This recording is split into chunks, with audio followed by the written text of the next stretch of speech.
Hello everyone. Every year the number of cool Hollywood films grows, and special effects play a great role in this process. Sometimes they're so good that you can't even tell what's real and what's CGI. Whoa. To understand this, let's look at the film sets of the latest blockbusters and see it with our own eyes. Let's get it on. Venom. We are Venom. Tom Hardy is, of course, a very talented guy, capable of many things, but even taking into account his acting skills, Venom had to be made completely with computer graphics. The character owes his appearance to Paul Franklin, a visual effects supervisor with 2 Oscar awards, and Sheena Dougal, another visual effects supervisor. For the filming, the VFX team found a tall 2-meter-high extra to create the visual effects. He used a helmet with a ball attached to the top. The actors talking to Venom had to look at this ball. This is where his eyes were supposed to be. However, while the film is still in the theaters, we can't get full videos from the set, but we can take a look at Hardy, who as always is awesome, even without weird black slime all over him. Avengers Infinity War. I know you have found something. A sense of peace. Okay, now you are going too far now.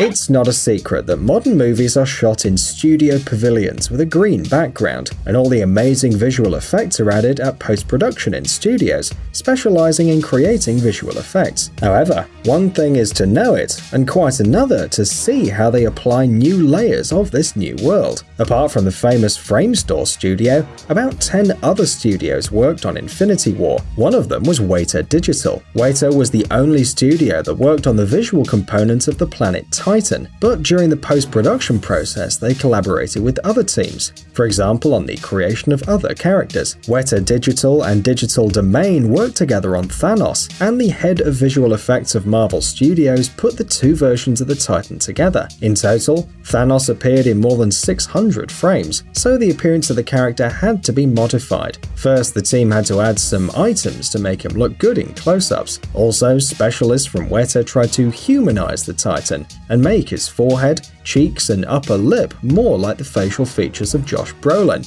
who played the role of the villain.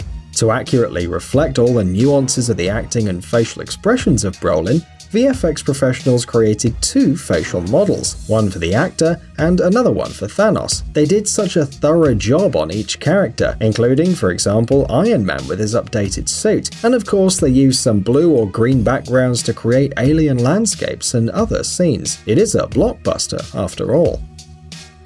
Ready Player One. Of course, a film that looks like one huge special effect simply couldn't be made without the support of talented computer artists, and they did a great job. With their help, Steven Spielberg helped the viewers of Ready Player One dive into the virtual world created by computer graphics on an absolutely incredible level. The VR game Oasis from the movie is a universe in which everything is possible, and the special effects in Ready Player One are similar to those in a good computer game about an alternative reality, Limitless. Ant-Man and the Wasp.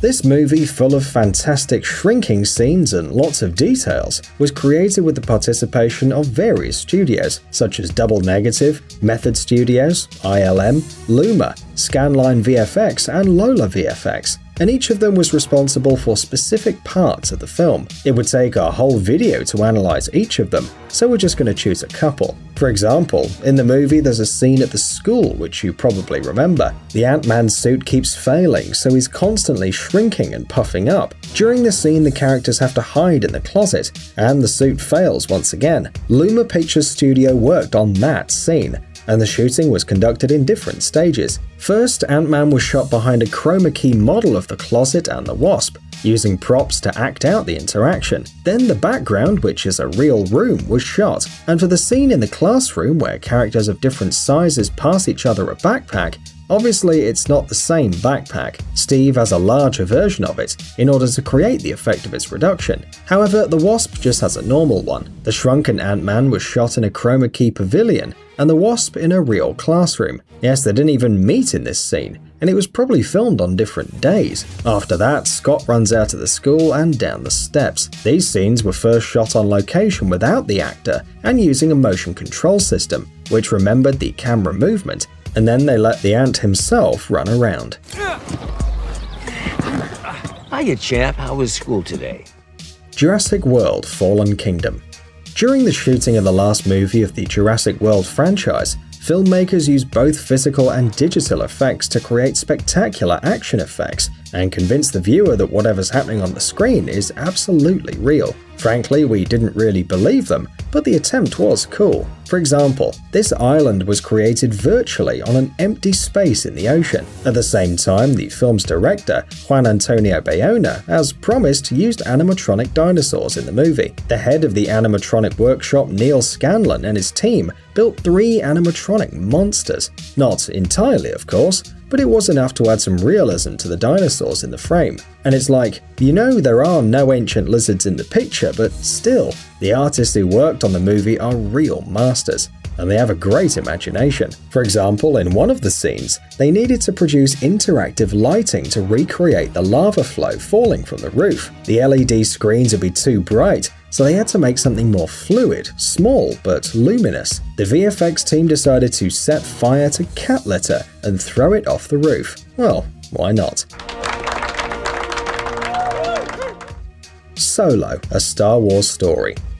Forecasts promised Solo from 130 to 170 million in the opening weekend, but the film only earned about 103 million. This is the worst start in the history of Star Wars.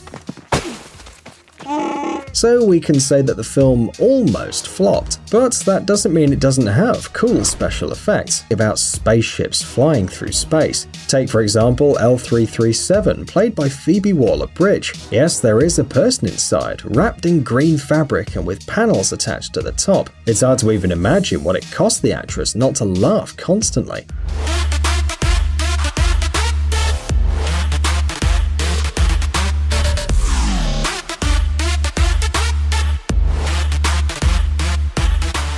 And a special thanks goes to the creators for Chewbacca's voice. They didn't limit themselves to old recordings and decided to update the voice using sounds of different animals. For example, a seal.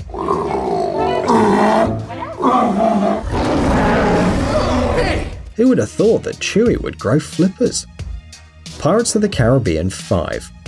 Some believe that pirates are not as cool as they used to be, and that it's time to leave this fantasy world, moving on to some more successful stories. Well, maybe this is partly true, but you can't deny that experts in computer graphics who worked on the last film did go the extra mile here. They created not only some relatively minor details like the appearance of Captain Salazar and his crew, but whole naval battles, and even the sea itself. It took them almost a year to make the water perfect, like in reality, and with it the interaction of the sea with the ships. The work was done by artists from the Moving Picture Company from all over the world, London, Montreal, and Bangalore. It was a huge team that worked for over 2 years and consisted of more than 800 artists. Pirates of the Caribbean: Dead Men Tell No Tales has the most epic and incredibly cool naval battles. The shooting took place in dry dock on the Gold Coast in Australia, where they placed a huge blue screen in the ocean. Despite the fact that some of the ships were built, they often had to be replaced or expanded. In addition, even such a cool Hollywood movie couldn't have enough money to damage such vessels in reality.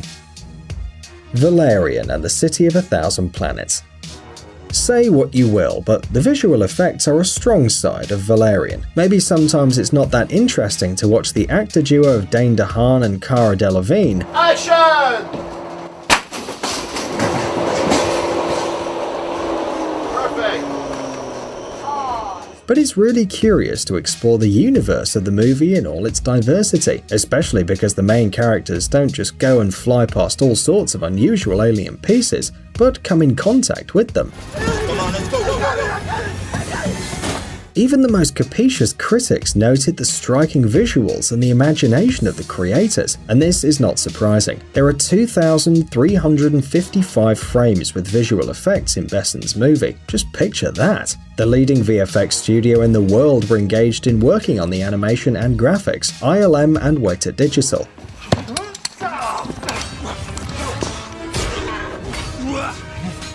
With their efforts, a true alien zoo was created. Part of the creatures were made exclusively by CGI, and others with makeup and digital enhancements. One of the most striking creatures are pearls, beautiful but unrealistic humanoids that look like they're distantly related to elves. Pearls' faces had to be at the same time alien, pleasing to the eye, but with clear and readable emotions. That's why they weren't made entirely on the computer. Girls from a model agency were used as prototypes. Several dozen facial expressions recorded by special equipment were subsequently used as the basis for the facial animation. Did it work out? You bet. Kong Skull Island. What's most important in a movie about a giant ape? Well, the giant ape itself, of course. The legendary studio ILM worked on Kong and other animals. One of the most difficult moments animation-wise was born from a concept drawn by artists from MPC, Kong eating a squid. This deceptively simple plan required water and body simulation, facial animation, complex grooming, and compositing. And just imagine this, they drew 19 million hairs for Kong, and each of them has numerous settings to control rendering, which allows artists to thin out the hair and make it thicker or thinner. There was even a tool that allowed to completely remove hair from the areas of the body that are not in the frame. By the way, the same technology was also used to create the fur of the bear in The Revenant, but scenes in the movie are great even without CGI. The creators shot it in Vietnam, Australia, and Hawaii. Apparently the budget was big enough. There were even real helicopters, but in some scenes their number was increased with special effects. On the set, they used a system that consisted of 2 rows of 3-toed-in red dragons, each of them providing a 152-degree wide image.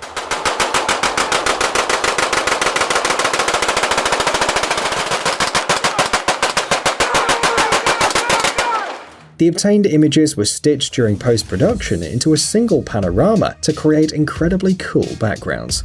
Psst, dude, are you looking for new technologies and great gadgets? Are your thoughts focused on the future? Do you love huge vehicles and can't imagine your life without robots around you? Then visit TechZone and you'll find all this and more. The link is in the description. You interested? Great.